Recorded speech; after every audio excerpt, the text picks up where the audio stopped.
নমস্কার।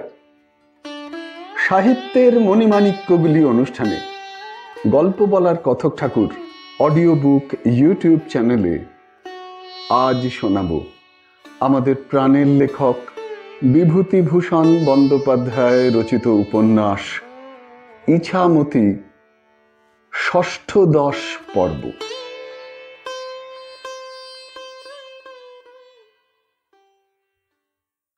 দেওয়ান হরকালী সুর লালমোহন পালের গদিতে বসে নীলকুঠির চাষ কাজের হিসেব দিচ্ছিলেন। বেলা দুপুর উত্তীর্ণ হয়ে গিয়েছে। লালমোহন পাল বললেন, খাস খামারের হিসেবটা ওবেলা দেখলে হবে না দেওয়ান মশাই? বড্ড বেলা হলো। আপনি খাবেন কোথায়? আগে কুঠিতে। কে রাঁধবে? আমাদের নরহরি পেশকার, বেশ রাঁধে। কথায় কথায় লালমোহন পাল বললেন, ভালো কথা, আমার স্ত্রী আর ভগ্নী একদিন কুঠি দেখতে চাচ্ছে। ওরা ওর ভেতর কখনো দেখেনি। যাবেন? কালই যাবেন। আমি সব বন্দোবস্ত করে দিচ্ছি। কিসে যাবেন? কেন, গরুর গাড়িতে? কেন, কুঠির পালকি আছে, তাই পাঠাবো এখন। আজ 2 বছর হলো বেঙ্গল ইন্ডিগো কোম্পানি 11,500 টাকায় তাদের কর্মকর্তা ইনিস সাহেবের মধ্যস্থতায় মোল্লাহাটির কুঠি লালমোহন পাল ও সতীশ সাধু খাঁর কাছে বিক্রি করে ফেলেছে। শিপটনের মৃত্যুর পরে ইনিস সাহেব এই 2 বছর কুঠি চালিয়েছিল। শেষে ইনিস সাহেবই রিপোর্ট করে দিলে এ কুঠি রাখা আর লাভজনক নয়। নীলকুঠির খাস জমি 150 বিঘেতে আজকাল চাষ হয় এবং কুঠির প্রাঙ্গণের প্রায় 13 বিঘে জমিতে আম, কাঁঠাল, পেয়ারা প্রভৃতি চারা লাগানো হয়েছে। অর্থাৎ কৃষিকার্যই হচ্ছে আজকাল প্রধান কাজ নীলকুঠির। চাষটা বজায় আছে এই পর্যন্ত। দেওয়ান হরকালী সুর এবং নরহরি পেশকার এই দুজন মাত্র আছেন পুরনো কর্মচারীদের মধ্যে। সব কাজকর্ম তারাই দেখাশোনা করেন। প্রসন্ন চক্রবর্তী আমিন এবং অন্যান্য কর্মচারী জবাব হয়ে গিয়েছে। নীলকুঠির বড় বড় বাংলা ঘর কখানার সবগুলি আসবাবপত্র সমেত এখনো বজায় আছে। না রেখে উপায় নেই। ইন্ডিগো কোম্পানি এগুলো শুদ্ধ বিক্রি করেছে এবং দামও ধরে নিয়েছে। অবশ্যই জলের দামে বিক্রি হয়েছে, সন্দেহ নেই। এ অজ পল্লীগ্রামে অত বড় কুঠি বাড়ি এবং শৌখিন আসবাবপত্রের ক্রেতা কি? গাড়ি করে বয়ে অন্যত্র নিয়ে যাবার খরচও কম নয়, তার হাঙ্গামাও যথেষ্ট। ইন্ডিগো কোম্পানির অবস্থার দিকে টলমল, যা পাওয়া গেল তাই লাভ। ইনিস সাহেব কেবল যাবার সময় 2টো বড় আলমারি কলকাতায় নিয়ে গিয়েছিল। দেওয়ান হরকালী সুর বাড়ি এসে বুঝিয়েছিলেন, খাস জমি আছে 150 বিঘে, 142 বিঘে 9 কাটা 7-6 টাকা, ওই 150 বিঘেই ধরুন। ওটবন্দি জমা বন্দোবস্ত নেওয়া আছে 70 বিঘে। তাছাড়া নওয়াদার বিল এজারা নেওয়া হয়েছিল ম্যাকনিল সাহেবের আমলে নাটোর রাজাদের কাছ থেকে। মোটা জলকর। চোখ বুঝে কুঠি কিনে নিন পালমশাই। নীলকুঠি হিসেবে নয়, জমিদারি হিসেবে কিনে নিন। এই জমিদারি আমি দেখাশোনা করব। আরো 2-1টি পুরনো কর্মচারী আপনাকে বজায় রাখতে হবে। আমরা এই সব চালাবো। আপনি লাভের করে আমাদের কাছ থেকে বুঝে নেবেন। লালমোহন পাল বলেছিল, কুঠি বাড়ি আসবাবপত্র সমেত? বিলকুল, যান, নেব। এইভাবে কুঠি কেনা হয়। কেনার সময় ইনিস সাহেব একটু গোলমাল বাঁধিয়েছিল। ঘোড়ার গাড়ি 2খানা ও 2 জোড়া ঘোড়া দেবেন না। এই নিয়ে লালমোহন পালের দিক থেকে আপত্তি ওঠে। অবশেষে আর সামান্য কিছু বেশি দিতে হয়। কুঠি কেনার পরে রায়গঞ্জের গোসাই বাবুদের কাছে গাড়ি ঘোড়াগুলো প্রায় 1000 টাকায় বিক্রি করে ফেলা হয়। খাস জমি ও জলকর ভালোভাবে দেখাশোনা করলে যে মোটা মুনাফা থাকবে, এটা দেওয়ান হরকালী বুঝেছিলেন। সামান্য জমিতে নীলের চাষও হয়। কুঠি কেনার পরে তুলসী একদিন বলেছিল, দেওয়ান মশাইকে বলো না গো, সাহেবের ঘোড়ার টমটম গাড়ি আমাদের পাঠিয়ে দেবেন, একদিন চড়ব।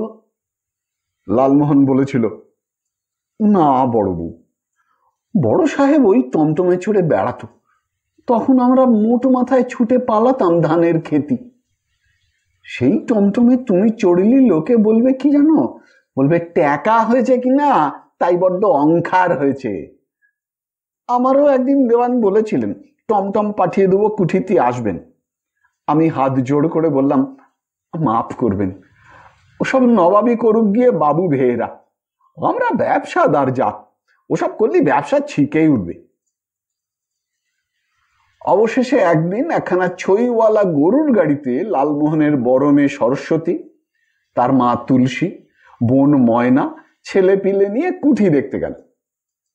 দেওয়ান হরকালী, প্রসন্ন আমিন ও নরহরি পেশকার এদের এগিয়ে নিয়ে এসে সব দেখিয়ে নিয়ে বেড়ালো। সবাই নানা রকম প্রশ্ন করতে লাগলো। ও দেওয়ান কাকা, এই ঘরটা কি? এখানে সাহেবরা বসে খেত মা। হ্যাঁ, এত বড় বড় ঝাড় লণ্ঠন কেন?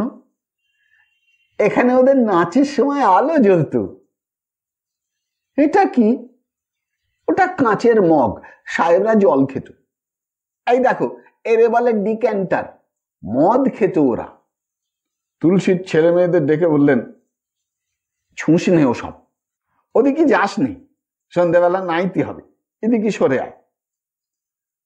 কুঠির অনেক চাকর বাকর জবাব হয়ে গিয়েছে, সামান্য কিছু পাইক পেয়াদা আছে এই মাত্র। লাঠিয়ালের দল বহুদিন আগে অন্তর্হিত। ওদিকের বাগানগুলো লতা জঙ্গলে নিবিড় ও দুষ্প্রবেশ্য, দিনমানেও সাপের ভয়ে কেউ ঢোকে না। সেদিন একটা গোখরো সাপ মারা পড়েছিল কুঠির পশ্চিম দিকের হাতার ঘন ঝোপ জঙ্গলের মধ্যে। পুরনো চাকর বাকরদের মধ্যে আছে কেবল কুঠির বহু পুরনো রাঁধুনি ঠাকুর বংশীবদন মুখুজ্জে। দেওয়ানজি ও অন্যান্য কর্মচারী ভাত রাঁধে। ময়নার মেয়ে শিবি বললে, ও দাদু, ও দেওয়ান দাদু, সাহেবদের নাকি নাইবার ঘর ছিল, আমি দেখব। তখন দেওয়ান হরকালী সুর নিজে সঙ্গে করে ওদের সকলকে নিয়ে গেলেন বড় গোসলখানায়। সেখানে একটা বড় টব দেখে তো সকলে অবাক। ময়নার মেয়ের ইচ্ছে ছিল সেই টবে এসে একবার নেমে দেখবে কি করে সাহেবরা নাইতো। মুখ ফুটে কথাটা সে বলতে পারলে না। অনেকক্ষণ ধরে ওরা আসবাবপত্র দেখলে, হাতে করে নাড়লে, টিপে টিপে দেখলে। সাহেবরা এত জিনিস নিয়ে কি করতো? বেলা পড়লে ওরা যখন চলে এসে গাড়িতে উঠল, কুঠির কর্মচারীরা সসম্ভ্রমে গাড়ি পর্যন্ত এসে ওদের এগিয়ে দিয়ে গেল। রাত্রে খেটে খুটে এসে লালমোহন পাল পশ্চিম দিকের চারচালা বড় ঘরের কাঁঠাল কাঠের তক্তপোষে শুয়েছে। তুলসী ডিবে ভর্তি পান এনে শিয়রের বালিশের কাছে রেখে দিয়ে বললে, কুঠি দেখে এলাম আজ। লালমোহন পাল একটু অন্যমনস্ক। 250 ছালা গাছ তামাকের বায়না করা হয়েছিল ভাজনঘাট মোকামে, মালটা এখনো এসে পৌঁছয়নি। একটু ভাবনায় পড়েছে সে। তুলসী উত্তর না পেয়ে বললে, কি ভাবছো? কিছু না, ব্যবসার কথা ঠিক, ধরো তাই। আজ কুঠি দেখতে গিয়েছিলাম, দেখে এলাম। কি দেখলে? বাবা, সে কত কি! তুমি দেখেছ গা? আমি? আমার বলে মরবার ফুরসত নেই, আমি যাব কুঠির জিনিস দেখতে। পাগল আছে বড় বউ, আমরা হচ্ছি ব্যবসাদার লোক, শখ শৌখিনতা আমাদের জন্য না। এই দেখো, ভাজন ঘাটের তামাক আসেনি, ভাবছি। হ্যাঁ গা, আমার একটা স্বাদ রাখবা? তুলসী 9 বছরের মেয়ের মতো আবদারের সুরে কথাটা শেষ করে হাসি হাসি মুখে স্বামীর কাছে এগিয়ে এলো। লালমোহন পাল বিরক্তির সুরে বললে, কি? অভিমানের সুরে তুলসী বললে, রাগ করলে গা? তবে বলবুনি। বলোই না ছাই। না, লক্ষ্মী দিদি আমার, বলো বলো। ও মা, আমার কি হবে? 3 কাল গিয়ে 1 কালে ঠেকেছি, ও আবার কি কথা? অমন বলতে আছে? ব্যবসা করে টাকা আনতেই শিখেছো, ভদ্রলোকের কথাও শেখনি। ভদ্রলোকের রীতিনীতি কিছুই জানো না, স্ত্রীকে আবার দিদি বলে কেটা? লালমোহন বড় অপ্রতিভ হয়ে গেল। সে সত্যি অন্য মনস্ক ছিল। বললে, কি করতে হবে বলো বড় বউ? জরিমানা দিতে হবে। কত? আমার একটা স্বাদ আছে, মেটাতে হবে। মেটাবে বলো? কি? শীত আসছে সামনে, গায়ের সব গরিব দুঃখী লোকদের একখানা করে রেজাই দেবো, আর বামুন ঠাকুরদের সবাইকে জোনাজাত একখানা করে বনাত দেব কার্তিক মাসের সংক্রান্তির দিন। গরিবদের রেজাই দেওয়া হবে, কিন্তু বামুনরা তোমার দান নেবে না। আমাদের গায়ের ঠাকুরদের চেনো না? বেশ, আমি আগে দেখি একটা এস্টিমেট করে কত খরচ লাগবে। কলকাতা থেকে মাল আনাতি লোক পাঠাতে হবে। তারপরে আর একটা কথা। কি? এক বুড়ো বামুনের চাকরি ছাড়িয়ে দিয়েছে দেওয়ান মশাই কুঠি থেকে। তার নাম প্রসন্ন চক্রবর্তী। বলেছেন তোমার আর কোনো দরকার নেই। এসে ধরেছে বুঝি তোমায়? এ তোমার অন্যায় বড় বউ। কুঠির কাজ আমি কি বুঝি? কাজ নেই তাই জবাব হয়ে গিয়েছে। কাজ না থাকলে বসে বসে মাইনে গুনতে হবে। হ্যাঁ হবে। এই বয়সে তিনি এখন যাবেন কোথায় জিজ্ঞেস করি? কেডা চাকরি দেবে? নালুপাল বিরক্তির সুরে বললে, মেয়ে মানুষ তুমি, এসবের মধ্যে থাকো কেন? তুমি কি বোঝো কাজের বিষয়? টাকাটা ছেলের হাতের মোয়া পেয়েছো না, বললেই হলো। কেন তোমার কাছে সে আসে জিজ্ঞেস করি? বিটলে বামুন। তুলসী ধীর সুরে বললে, দেখো একটা কথা বলি, অমন যা তা কথা মুখে এনো না। আজ দুটো টাকা হয়েছে বলে অতটা বাড়িও না। লালমোহন পাল বললে, কি আর বাড়ালাম আমি? আমি তোমাকে বললাম নীলকুঠির কাজ আমি কি বুঝি। দেওয়ান যা করেন, যার ওপর তোমার আমার কথা বলা তো উচিত নয়। তুমি মেয়ে মানুষ, কি বোঝো এসবের? কাজের দোস্তুরি। বেশ, কাজ তুমি দাও আর না দাও গিয়ে, যা তা বলতি নেই লোককে। ওতে লোকে ভাবে আঙুল ফুলে কলা গাছ হয়েছে আজ, তাই বড্ড অহংকার। ছি। তুলসী রাগ করে অপ্রসন্ন মুখে উঠে চলে গেল। এ হলো বছর 2 আগের কথা। তারপর প্রসন্ন চক্রবর্তী আমিন কোথায় চলে গেল এতকালের চাকরি ছেড়ে, এতকালের কাছাড়ি ছেড়ে। উপায়ও ছিল না। হরকালীসুর কর্মচারী ছাঁটাই করেছিলেন জমিদারের ব্যয় সংকোচ করার জন্য। কে কোথায় ছড়িয়ে পড়লো তার ঠিক ছিল না। ভজামুচি সহিস ও বেয়ারা শ্রীরাম মুচি চাকরি গেলে চাষবাস করত। ও বছর শ্রাবণ মাসে মোল্লাহাটির হাট থেকে ফেরবার পথে অন্ধকারে ওকে সাপে কামড়ায়, তাতেই সে মারা যায়। নীলকুঠির বড় সাহেবের বাংলোর সামনে আজকাল লালমোহন পালের ধানের খামার। খাস জমি 150 বিঘের ধান সেখানে পৌষ মাসে ঝাড়া হয়, বিচালির আঁটি গদাবন্দি করা হয়। যে বড় বারান্দাতে সাহেবরা ছোট হাঙ্গরি খেত, সেখানে ধান ঝাড়াই কৃষাণ এবং জন মজুরেরা বসে দা কাটা তামাক খায় আর বলা বলি করে, সমুদ্রের সাহেবগুলো এই ঠান্ডায় বসে কত মুরগির গোস্ত ধুনেছে আর ইঞ্জিরি বলেছে। এদিকে কোনো লোকের ঢোকবার হুকুম ছিল না। আর আজ সেখানটাতে বসে এই দেখো রজবালির দাঁত চিল করছে।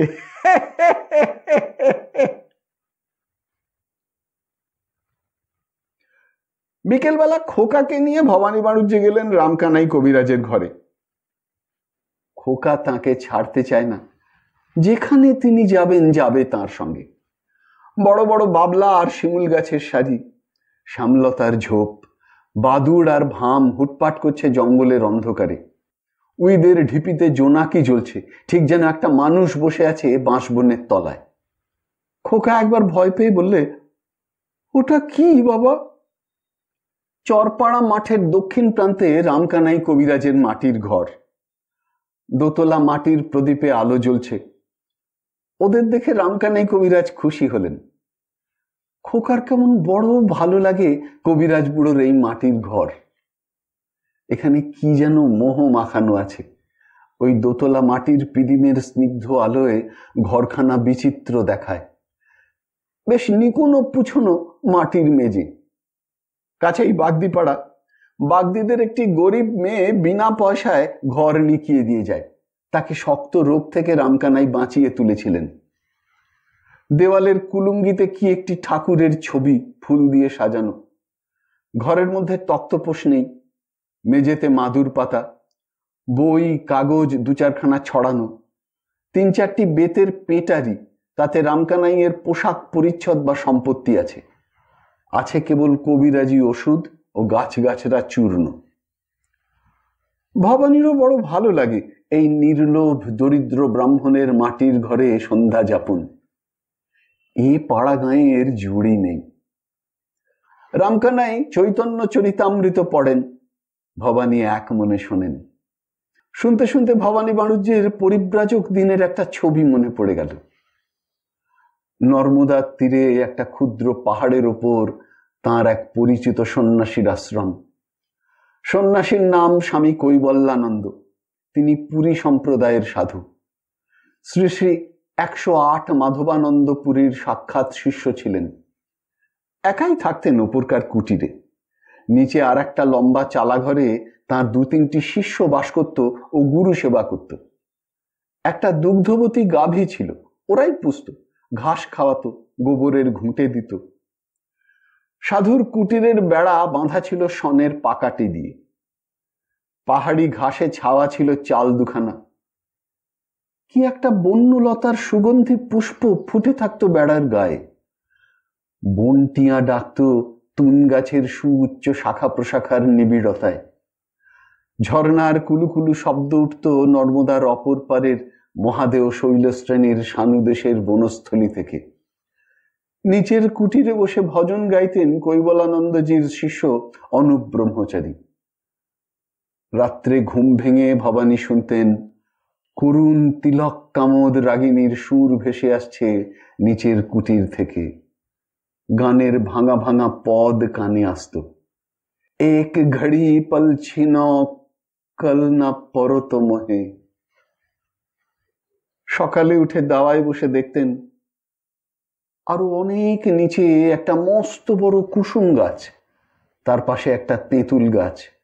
বড় বড় পাথরের ফাটলে বাংলাদেশের 10 চণ্ডী জাতীয় একরকম বনফুল অসংখ্য ফুটত। এগুলোর কোনো গন্ধ ছিল না। সুগন্ধে বাতাস মদির করে তুলত সেই বন্যলতার হলুদ রঙের পুষ্পস্তবক। কেমন অপূর্ব শান্তি, কি সুস্নিগ্ধ ছায়া, পাখির কি কলকাকলি ছিল বনে, নদী তীরে। কেউ আসতো না নিস্তব্ধতা ভঙ্গ করতে। অবিচ্ছিন্ন নির্জনতার মধ্যে ভগবানের ধ্যান জমত কি চমৎকার। নেমে এসে নর্মদায় স্নান করে আবার পাহাড়ে উঠে যেতেন পাথরে পা দিয়ে দিয়ে।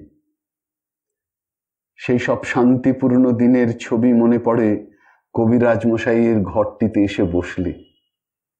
কিন্তু ফণী চক্রবর্তীর চণ্ডী মণ্ডপে গেলে শুধু বিষয় আশয়ের কথা, শুধুই পরচর্চা। ফণী চক্রবর্তী একা নয়, যার কাছে যাবে সেখানেই অতি সামান্য গ্রাম্য কথা। ভালো লাগে না ভবানীর।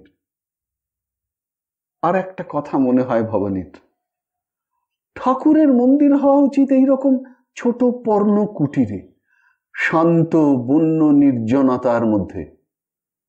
বড় বড় মন্দির, পাথর বাঁধানো চত্বর, মার্বেলে বাঁধানো গৃহতলে শুধু ঐশ্বর্য আছে, ভগবান নেই। অনেক ওই রকম মন্দিরে সাধুদের মধ্যে লোভ ও বৈষয়িকতা দেখেছেন তিনি। শ্বেত পাথর বাঁধানো গৃহতল, সেখানে দেবতা শূন্য। রামকানাই জিজ্ঞেস করলেন, মারুজ্জে মশাই বৃন্দাবন গিয়েছেন? যাইনি। এত জায়গায় গেলেন, ওখানটাতে গেলেন না কেন? বৃন্দাবন লীলা আমার ভালো লাগে না। আমার আর কি বুদ্ধি, কি বোঝাবো। সংসারের নানা ঝঞ্ঝাটে ভক্ত আশ মিটিয়ে ভগবানের প্রেমকে উপভোগ করতে পারে না। তাই একটা চিন্ময় ধামের কথা বলা হয়েছে, সেখানে শুধু ভক্ত আর ভগবানের প্রেমের লীলা চলছে। এটাই বৃন্দাবন লীলা। খুব ভালো কথা। যে বৃন্দাবনের কথা বললেন সেটা বাইরে সর্বত্রই রয়েছে। চোখ থাকলে দেখা যাবে ওই ফুলে, পাখির ডাকে, ছেলে মানুষের হাসিতে তিনিই রয়েছেন। ওই চোখ ডাকি সকলে পায়, সেজন্য হাতের বেড়ায় এখানে ওখানে। প্রাচীন শাস্ত্র বেদ যে বেদ প্রকৃতির গায়ে লেখা আছে।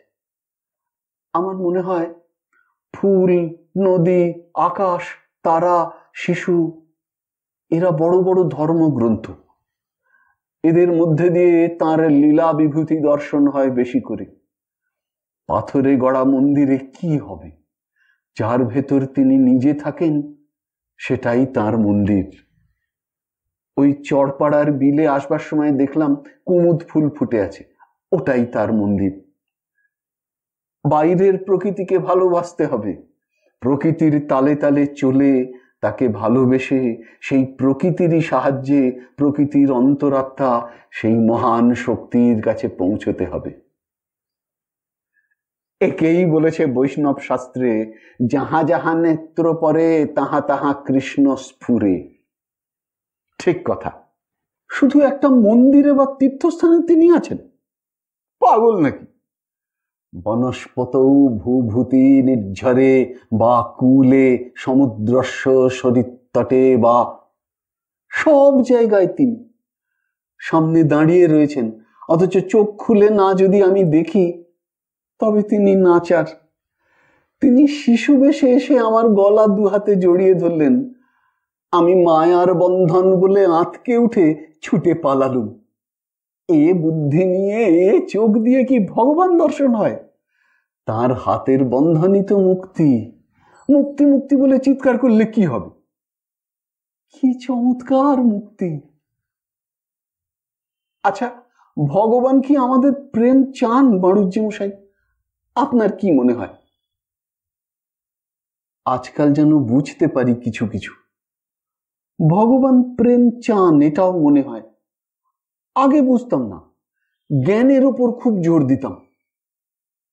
এখন মনে হয় তিনি আমার বাবা, তার বংশে আমাদের জন্ম, সেই রক্ত গায়ে আছে আমাদের। কখনো কোনো কারণে তিনি আমাদের অকল্যাণের পথে ঠেলে দেবেন না, দিতে পারেন না। তিনি বিজ্ঞ বাবার মতো আমাদের হাত ধরে নিয়ে যাবেন। তিনি যে আমাদের বহু বিজ্ঞ, বহু প্রাচীন, বহু অভিজ্ঞ, বহু জ্ঞানী, বহু শক্তিময় বাবা। আমরা তার নিতান্ত অবোধ, কুসংস্কারগ্রস্ত, ভীরু, অসহায় ছেলে। জেনে শুনে কি আমাদের অমঙ্গলের পথে ঠেলে দিতে পারেন? তা কখনো হয়? রামকানাই উৎসাহের সঙ্গে বলে উঠলেন, বাহ বাহ বাহ বাহ বাহ। ভবানী বাড়ুজ্যে কিছুক্ষণ চুপ করে রইলেন, যেন পরের কথাটা বলতে ইতস্তত করছেন। তারপর বলেই ফেললেন কথাটা। বললেন, এ আমার নিজের অনুভূতির কথা কবিরাজ মশাই। আগে এসব বুঝতাম না, বলেছি আপনাকে। আসল কথা কি জানেন? অপরের মুখে হাজারো কথার চেয়ে নিজের মনের মধ্যে খুঁজে পাওয়া এক কণা সত্যের দাম অনেক বেশি। নিজে বাবা হয়ে খোকা জন্মাবার পরে তবে ভগবানের পিতৃরূপ নিজের মনে বুঝলাম ভালো করে। এতদিন পিতার মন কি জিনিস কি করে জানবো বলুন? রামকানাই কবিরাজ হেসে বললেন, তাহলে দাঁড়াচ্ছে এই, খোকা আপনার এক গুরু। যা বলেন! কে গুরু নয় বলতে পারেন? যার কাছে যা শেখা যায় সেখানে সে আমার গুরু। তিনি তো সকলের মধ্যেই। একটা গানের মধ্যে আছে না, জনক রূপেতে জন্মায় সন্তান, জননী হইয়া করি স্তনদান, শিশু রূপে পুনঃ করি স্তনপান, এসব নিমিত্ত কারণ আমার। বাহ, কার গান? এও এক নতুন কবির, নামটা বলতে পারলুম না। গোড়াটা হচ্ছে, আমাতে যে আমি সকলে সে আমি, আমি যে সকল সকলই আমার। রামকানাই কবিরাজ অতি চমৎকার শ্রোতা, খোকাও তাই। খোকা কেমন এক প্রকার বিস্ময় মিশ্রিত শ্রদ্ধার দৃষ্টিতে বাবার মুখের দিকে তাকিয়ে বসে আছে চুপটি করে।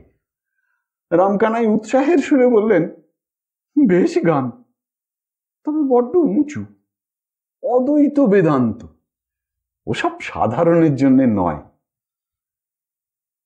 আপনি যা বলেন, তবে সত্যের উঁচু নিচু নেই। এসব গুরু তত্ত্ব। আমার গুরু বলতেন, অদ্বৈতবাদী হওয়া অত সহজ নয়। প্রকৃত অদ্বৈতবাদী জীবের আনন্দকে নিজের আনন্দ বলে ভাববে, জীবের দুঃখ নিজের দুঃখ বলে ভাববে, জীবের সেবায় ভোর হয়ে যাবে। সকলের দেহই তার দেহ, সকলের আত্মাই তার আত্মা। আপন পর কিছু থাকে না সে অবস্থায়। নিজেকে বিলিয়ে দিতে পারে জীবের পায়, এতটুকু কাঁটা তুলতে। তার কাছে জাগ্রত দশায় অত মম জগৎ সর্বং, জগতের সবই আমার, সবই আমি। আবার সমাধি অবস্থায় অথবা ন চ কিঞ্চন, কিছুই আমার নয়, কিছুই নেই, এক আমিই আছি, জগৎও তখন নেই। বুঝলেন কবিরাজ মশাই? বড্ড উঁচু কথা, কিন্তু বড্ড ভালো কথা। হজম করা শক্ত আমার পক্ষে। বড়ি বেটে রোগ সারাই, আমিও বেদান্ত টেদান্ত কি করব বলুন? সে মস্তিষ্ক কি আছে? তবে বড় ভালো লাগে, আপনি আসেন এ গরিবের কুঁড়েতে, কত যে আনন্দ দেন এসে, সে মুখে আর কি বলবো আপনারে। দাঁড়ান, খোকারে কি একটু খেতে দি, বড় চমৎকার হলো আজ। এই তো বেশ কথা হচ্ছে, আবার খাওয়া কেন? উঠলেন কেন? একটুখানি খেতে দিই ওরে, ছানা দিয়ে গিয়েছিল একটা রুগী, তাই একটু দি। এই নাও খোকা। খোকা বললে, বাবা না খেলি আমি খাবো না, বাবা আগে খাবে। রামকানাই হাততালি দিয়ে বলে, বাহ, ও বাপের বেটা, কে ডাগা বাইরে? ঠিক সেই সময় গয়া মেম এসে ঘরে ঢুকলো। তার হাতে এক ছড়া কলা। ভূমিষ্ঠ হয়ে তাদের প্রণাম করে কলা ছড়া এগিয়ে দিয়ে বললে, বাবা খাবেন। ভবানী ওকে দেখে একটু বিস্মিত হয়েছিলেন। বললেন, এখানে আসো নাকি?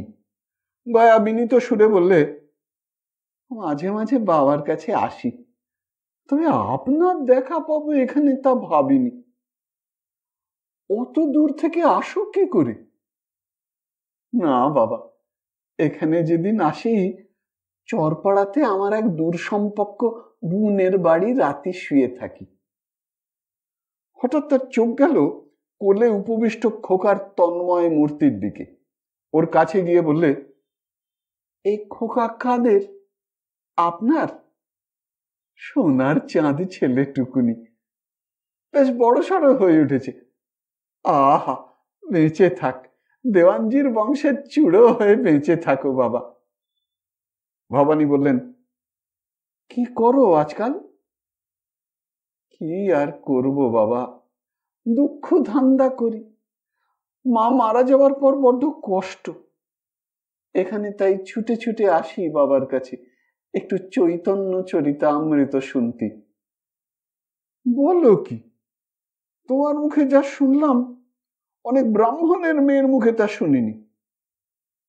সে বাবা আপনাদের দয়া। মা মরে যেতে সংসারটা বড্ড ফাঁকা মনে হলো। তারপর খুব সংকুচিত ভাবে নিতান্ত অপরাধিনীর মতো বললে আস্তে আস্তে, বাবা, কাঁচা বয়সে যা করি ফেলেছি তার চারা নেই। এখন বয়স হয়েছে, কিছু কিছু বুঝতে পারি। আপনাদের মতো লোকের দয়া একটু পেলি। আমরা কি দয়া করবারই বা কি আছে? তিনি কাউকে ফেলবেন না, তা তুমি তো তুমি কি তার পর? রামকানাই কবিরাজের দিকে চেয়ে বললেন, ও হে কবিরাজ মশাই, আপনি যে দেখছি ভবরোগের কবিরাজ সেজে বসলেন শেষে, দেখে খুশি হলাম। রামকানাই বললে, ভবরোগটা কি? সে তো ধরুন গানেই আছে, ভবরোগের বৈদ্য আমি, অনাদরে আসিনে ঘরে। বুঝলাম, কিন্তু জিনিসটা কি? আমার মনে হয় ভবরোগ মানে অজ্ঞানতা, অর্থের পেছনে অত্যন্ত ছোটাছুটি। কেন, ঘরে দুটো ধান, উঠোনে দুটো ডাঁটা শাক, মিটে গেল অভাব আপনার মতো। এখন হয়ে দাঁড়াচ্ছে মায়ের পেটের এক ভাই গরিব, এক ভাই ধনী। আমার কথা বাদ দেন, আমার টাকা রোজগার করার ক্ষমতা নেই, তাই থাকলে আমিও করতাম। করতেন না, আপনার মনের গড়ন আলাদা। বৈষয়িক কূটবুদ্ধি লোক আপনি দেখেননি, তাই এ কথা বলছেন। কি জানেন, তত্ত্বকে একটু বেশি সামনে রাখেন তিনি, তাকে আপনার জন ভাবেন। এ বড় গূঢ় তত্ত্ব। ও কথা ছেড়ে দেন জামাইবাবু, যার যা তার সেটা সাজে। আমার ভালো লাগে এই মাটির কুঁড়ে, তাই থাকি। যার না লাগে সে অন্য চেষ্টা করে। তারা কি আপনার চেয়ে আনন্দ পায় বেশি, সুখ পায় বেশি? কখনো না। আনন্দ আত্মার ধর্ম। মন যত আত্মার কাছে যাবে তত সে বেশি আনন্দ পাবে। আত্মার থেকে দূরে যত যাবে, বিষয়ের দিকে যাবে, তত দুঃখ পাবে। বাইরে কোথাও আনন্দ নেই। আনন্দ শান্তির উৎস রয়েছে মানুষের নিজের মধ্যে। মানুষ চেনে না, বাইরে ছোটে। নাভি গন্ধে মত্ত মৃগ ছুটে ফেরে গন্ধ অন্বেষণে, তারা সুখ পায় না।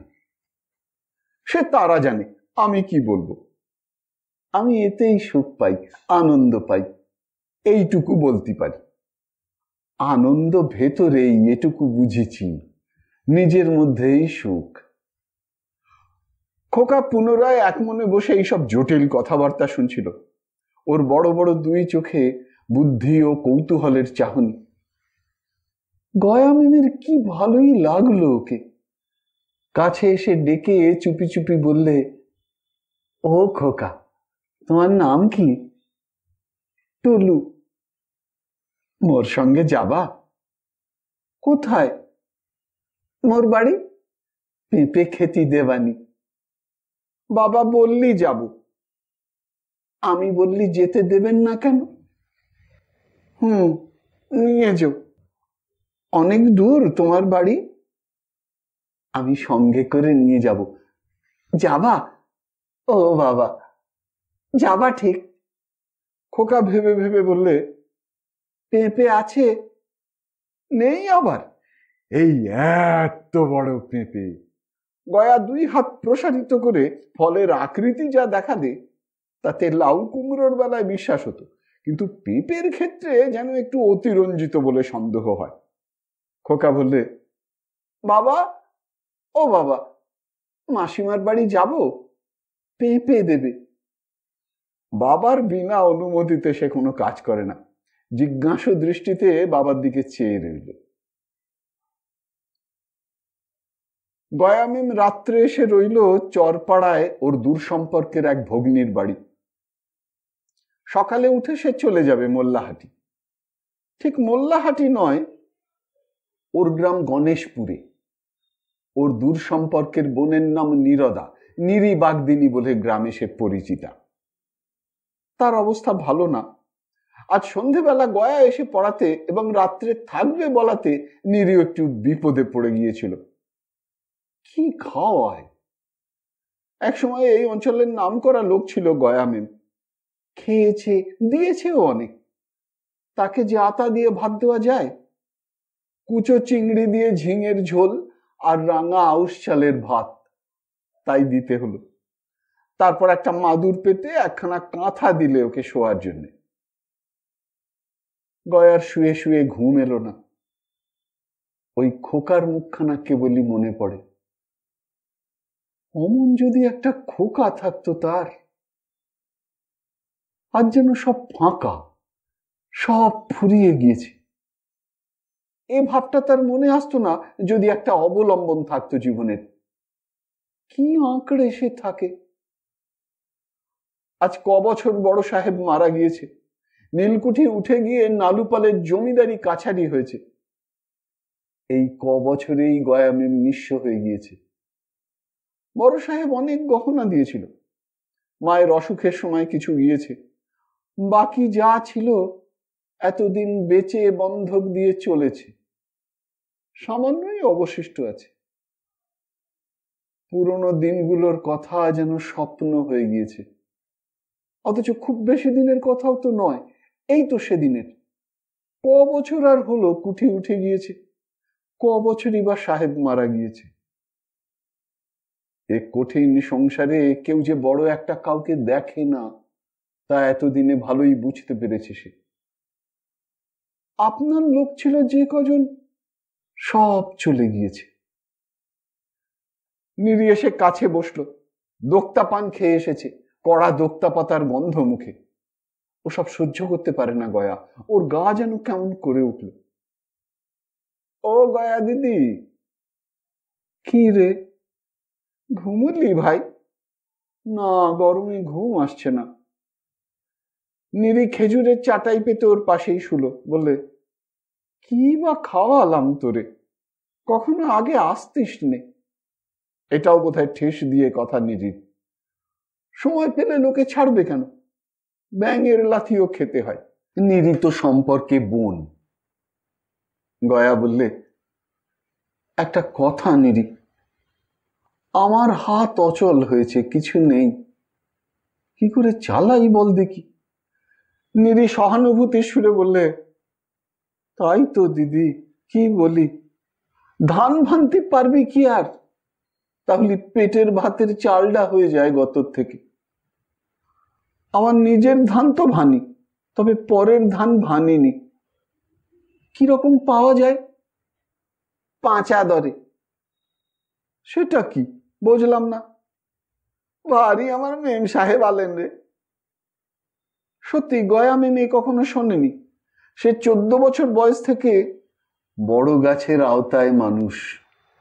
সে এসব দুঃখ ধান্দার জিনিসের কোনো খবর রাখে না। বললে, সেটা কি বুঝলাম না নিরি, বল না।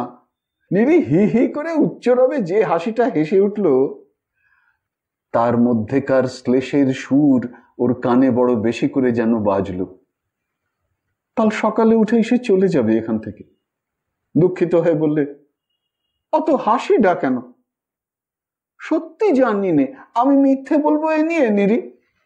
নিরি তাকে বোঝাতে বসলো জিনিসটা কাকে বলে। বড় পরিশ্রমের কাজ। সকালে উঠে ঢেঁকিতে পাড় দিতে হবে দুপুর পর্যন্ত, ধান সেদ্ধ করতে হবে, তার জন্য কাঠকুটো কুড়িয়ে জড়ো করতে হবে। চৈত্র মাসে শুকনো বাঁশপাতা কুমোরদের বাজরা পুড়ে কুড়িয়ে আনতে হবে বাঁশ বাগান থেকে। সারা বছর উনুন ধরাতে হবে তাই দিয়ে। চিড়ে ঝাড়তে ঝাড়তে দুহাত ব্যথায় টন টন করবে। কথা শেষ করে নিরি বললে, সে তুই পারবি নেই, পারবি নেই। পিসিমা তোরে মানুষ করে গিয়েল অন্যভাবে, তোর আখের নষ্ট করে রেখে দিয়েছে। না হলি মেম সাহেব, না হলি বাগদি ঘরের ভাড়ানি মেয়ে, কি করে তুই চালাবি? দুকুল হারালি। গয়া আর কোনো কথা বললে না। তার নিজের কপালের দোষ, কারো দোষ নয়। এরা দিন পেয়েছে, এখন বলবেই, আর কারো কাছে দুঃখ সে জানাবে না। এরা আপনজন নয়, এরা শুধু ঠেস দিয়ে কথা বলে মজা দেখবে। নিরি বললে, দোক্তা খাবি? না ভাই। ঘুম আসছে? এবার একটু ঘুমোই। তোমার সুখের শরীর, রাত জাগা অভ্যেস থাকতো আমাদের মতো, তো ঠেলাটি বুঝতে। পুজোর সময়, পরবের সময় সারা রাত জেগে চিড়ে কুটেছি, ছাতু কুটেছি, ধান ভেনেছি, নইলে খদ্দের থাকে? রাত একটু জাগতে পারো না, তুমি আবার 5 দরে ধান বানবা, তবেই হয়েছে। গয়া খুব বেশি ঝগড়া করতে পারে না। সে অভ্যেস তার গড়ে ওঠেনি পাড়া গাঁয়ের মেয়েদের মতো, নতুবা এখনই তুমুল কাণ্ড বেঁধে যেত নিরির সঙ্গে। একবার ইচ্ছে হলো নিরির কুটুনির সে উত্তর দেয় ভালো করে, কিন্তু পরক্ষণেই তার বহুদিনের অত্যন্ত ভদ্রতা বোধ তাকে বললে, কেন বাজে চেঁচামেচি করা, ঘুমিয়ে পড়ো। ও যা বলে বলুক গে, ওর কথায় গায়ে ঘা হয়ে যাবে না। নিরি কি জানবে মনের কথা? প্রসন্ন খুড়ো মশাইয়ের সঙ্গে কতকাল দেখা হয়নি। কোথায় চলে গিয়েছেন নীলকুঠির কাছারিতে বরখাস্ত হয়ে। তবুও একজন লোক ছিল, অসময়ে খোঁজ খবর নিত। আকাট নিষ্ঠুর সংসারে এই আর একজন যে তার মুখের দিকে চাইত। অবহেলা হেনস্থা করেছে তাকে একদিন গয়া। আজ নিধির মুখের দোক্তা তামাকের কড়া গন্ধ শুকতে শুকতে কেবলই মনটা হু হু করছে সেই কথা মনে হয়। আজ তিনিও নেই। কবিরাজ ঠাকুরের এখানে এসে তবে যেন খানিকটা শান্তি পাওয়া যাচ্ছে অনেক দিন পরে। কারা যেন কথা বলে এখানে, সে কথা কখনো শোনেনি। মনে নতুন ভরসা জাগে। তুলসী সকালে উঠে ছেলে মেয়েদের দুটো মুড়ি আর নারিকেল নাড়ু খেতে দিলে। ঝি এসে বললে, মা, বড় গোয়াল এখন ঝাঁট পস্কার করবো না থাকবে? এখন থাকবো। দুধ দোয়া না হলে, গরু বের না হলে গোয়াল পুছে লাভ নেই, আবার যা তাই হবে। ময়না এখানে এসেছে আজ 2 মাস। তার ছোট ছেলেটার বড্ড অসুখ। রামকানাই কবিরাজকে দেখাবার জন্যই ময়না এখানে এসে আছে ছেলে পুলে নিয়ে। ময়নার বিয়ে অবস্থাপন্ন ঘরে দিতে পারেনি লালমোহন, তখন তার অবস্থা ভালো ছিল না। সেজন্যে ময়নাকে প্রায়ই এখানে নিয়ে আসে। দাদার বাড়িতে 2 দিন ভালো খাবে পড়বে। তুলসী ভালো মেয়ে বলেই আরো এসব সম্ভব হয়েছে বেশি করে। ময়না বেশি দিন না এলে তুলসী স্বামীকে তাগাদা দেয়। হ্যাঁ গা, হিম হয়ে বসে আছো। এই কথাটা সে খুব বেশি ব্যবহার করে। ময়না ঠাকুরজি সেই কবে গিয়েছে, মা বাপি না হয় মারা গিয়েছে, তুমি দাদা তো আছো। মাও তো বেশি দিন মারা যাননি, ওকে নিয়ে এসো গিয়ে। ময়নার মা মারা গিয়েছিলেন তখন নালুর গোলাবাড়ি, দোকান ও আড়ত হয়েছে, তবে এমন বড় মহাজন হয়ে ওঠেনি। নালুপালের একটা দুঃখ আছে মনে। মা এসব কিছু দেখে গেলেন না। ময়না এখানে এলে তুলসী আরো বেশি করে যত্ন করে, শাশুড়ির ভাগটাও যেন ওকে দিয়ে দেয়। বরং ময়না খুব ভালো নয়, বেশ একটু ঝগড়াটে, বাল্যকাল থেকেই একটু আদুরে। পান থেকে চুন খসলে তখনই 17 কথা শুনিয়ে দেবে বৌদিকে। কিন্তু তুলসী কখনো বেজার হয় না, অসাধারণ সহ্য গুণ তার। যেমন আজই হলো। হঠাৎ মুড়ি খেতে খেতে তুলসীর মেয়ে হাবি ময়নার ছোট ছেলের গালে এক চড় মারলে। ছেলে পিলেতে ঝগড়া, তাতে ময়নার যাবার দরকার ছিল না। সে গিয়ে বললে, কিরে, কেষ্টকে মারলে কেডা? সবাই বলে দিলে হাবি মেরেছে। মুড়ি নিয়ে কি ঝগড়া বেঁধেছিল দুজনে। ময়না হাবিকে প্রথমে দুদ্ধার করে মারলে, তারপর বকতে শুরু করলে, তোর বড্ড বার হয়েছে, আমার রোগা ছেলেটার গায়ে হাত তুলিস, ওর শরীরে কি আছে? ও মরে গেলে তোমাদের হাড় জুড়ে, ওতে মায়েরও আস্কারা আছে কিনা, নইলে এমন হতে পারে? তুলসী শুনে বাইরে এসে বললে, হ্যাঁ ঠাকুরজি, আমার এতে কি আস্কারা আছে? বলি, আমি বলবো তোমার ছেলেকে মারতি কেন? সে কি আমার পর? ময়না ইতরের মতো ঝগড়া শুরু করে দিলে। শেষকালে রোগা ছেলেটাকে ঠাস ঠাস করে গোটা কত চড় বসিয়ে বললে, মর না তুই আপদ, তোর জন্যই তো দাদার পয়সা খরচ হচ্ছে বলে ওদের এত রাগ, মরে জানা। তুলসী অবাক হয়ে গেল ময়নার কাণ্ড দেখে। সে দৌড়ে গিয়ে ছেলেটাকে কোলে তুলে নিয়ে বললে, খেপলে না পাগল হলে? কেন মেরে মরছিস রোগা ছেলেটাকে অমন করে? আহা, বাচ্চার পিঠটা লাল হয়ে গিয়েছে। ময়না সুর চড়িয়ে বলতে লাগলো, গিয়েছে যাক, আর অত দরদ দেখাতে হবে না। বলে, মারছে যার দরদ তারই বলে ডান। দাও তুমি ওকে নামি। তুলসী বললে, না, দেব না। আমার চোখের সামনে রোগা ছেলেটারে তুমি কখনো গায়ে হাত দিতে পারবে না। ছেলেটাকে কোলে করে তুলসী নিজের ঘরে ঢুকে খিল দিল। বেশি বেলায় লালমোহন পাল আড়ত থেকে বাড়ি ফিরে দেখলে তুলসী রান্না করছে, ছেলেপুলেদের ভাত দেওয়া হয়েছে। দাদাকে দেখে ময়না পা ছড়িয়ে কাঁদতে বসলো। তাকে পাঠিয়ে দেওয়া হোক শ্বশুর বাড়ি, বাপের বাড়ির স্বাদ তার খুব পুড়েছে। যেদিন মা মরে গিয়েছে সেই দিনই বাপের বাড়ির দরজায় খিল পড়ে গিয়েছে তার, ইত্যাদি ইত্যাদি। লালমোহন বললে, হ্যাঁ গা, আবার আজ কি বাঁধালে তোমরা? খেটে খুটে আসবো সারাটা দিন ভূতির মতো, বাড়িতে এসে একটু শান্তি নেই। তুলসী কোনো কথা বললে না, কারো কোনো কথার জবাব দিলে না।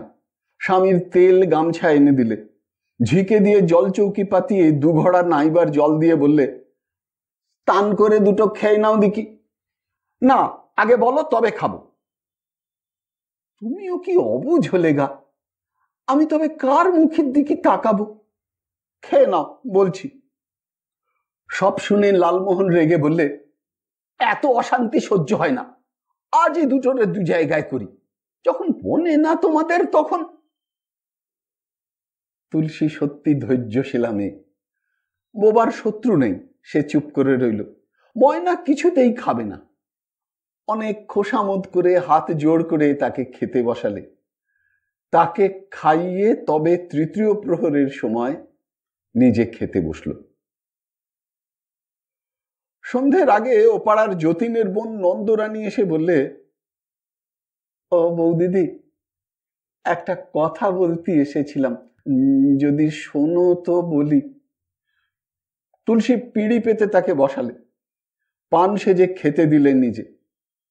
নন্দরানী বললে, একটা টাকা ধার দিতে হবে, হাতে কিছু নেই। কাল সকালে কি যে খাওয়াবো ছেলেটাকে, জানো তো সব বৌদি। বাবার ক্ষমতা ছিল না, যাকে তাকে ধরে বিয়ে দিয়ে গেলেন। তিনি তো চক্ষু বুঝলেন, এখন তুই মর।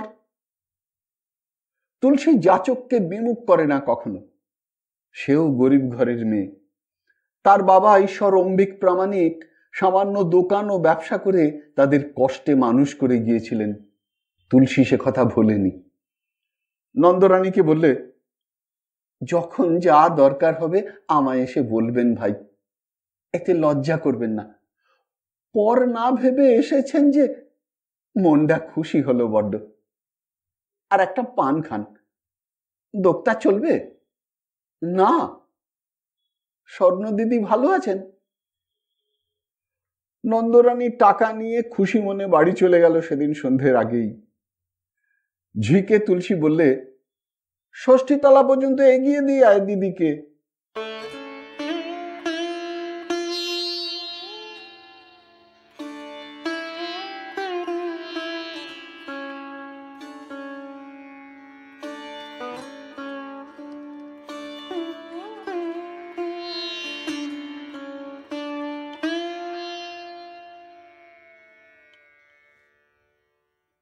শুনলেন বিভূতিভূষণ বন্দ্যোপাধ্যায় রচিত উপন্যাস ইছামতি 6ষ্ঠ-10 পর্ব।